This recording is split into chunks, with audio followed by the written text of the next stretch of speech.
दोस्तों, हम आपके लिए सनातन धर्म से जुड़े रहस्य और जानकारी लेकर आते हैं। अतः आपसे निवेदन है कि आप चैनल पर नए हो तो चैनल को सब्सक्राइब जरूर करें ताकि हमारी बात आप तक पहुंच सके। साथ ही वीडियो पसंद आए तो लाइक जरूर करें। आपके लाइक से हमें प्रेरणा मिलती है और हम अपने धर्म की विजय गाथा को दुनिया तक फैला सकने में सक्षम बनते हैं। इसके लिए आपका सहयोग बहुत अनिवार्य है।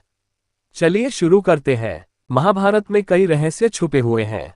इनमें से कुछ तो लोग जानते हैं, जबकि कई ऐसे रहस्य भी हैं जिनके बारे में बहुत कम लोगों को पता है। आज हम आपको एक ऐसे ही रहस्य के बारे में बताने जा रहे हैं जो भगवान श्री कृष्ण से जुड़ा हुआ है। वैसे तो श्री कृष्ण के बारे में सब जानते हैं कि वो भगवान विष्णु के अवतार थे और महाभारत युद्ध के सबसे बड़े सूत्रधार थे, लेकिन क्या आप ये जानते हैं कि महाभारत काल में एक नहीं बल्कि तीन कृष्ण थे। तो आज हम बात करने वाले हैं महाभारत के उन 3 कृष्ण के बारे में। तो चलिए शुरू करते हैं। पहले कृष्ण। महाभारत में पहले कृष्ण महर्षि वेदव्यास थे, जिन्होंने महाभारत की रचना की थी। इनकी माता का नाम सत्यवती और पिता का नाम महर्षि पाराशर था। इनका असली नाम श्री कृष्ण द्वैपायन था। इस संबंध में 2 कथाएं मिलती हैं।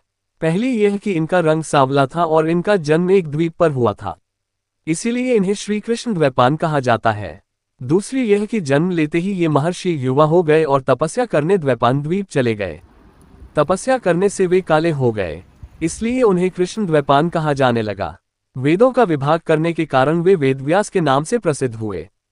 सवाल ये कि इनको पहला कृष्ण क्यों कहते हैं। दरअसल ये भी विष्णु के ही अवतार थे। श्रीमद् भागवत में भगवान विष्णु के जिन 24 अवतारों का वर्णन है, उनमें महर्षि वेदव्यास का भी नाम है।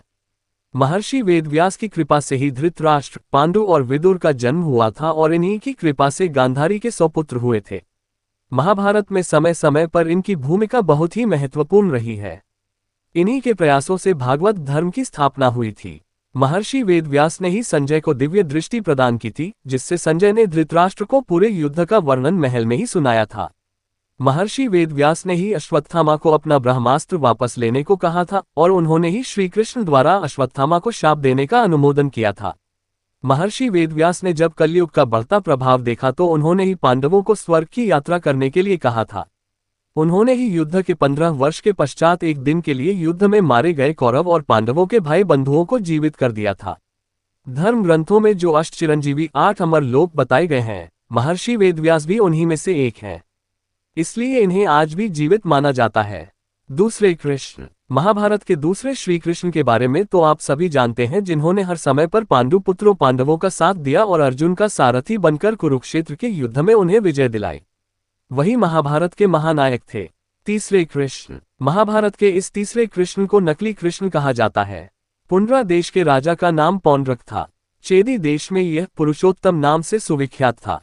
इसके पिता का नाम वसुदेव था, इसलिए वह खुद को वासुदेव कहता था। यह द्रौपदी स्वयंवर में भी उपस्थित था। कौशिकी नदी के तट पर किरात, वन एवं पुंड्र देशों पर इसका स्वामित्व था। यह मूर्ख एवं अविचारी था।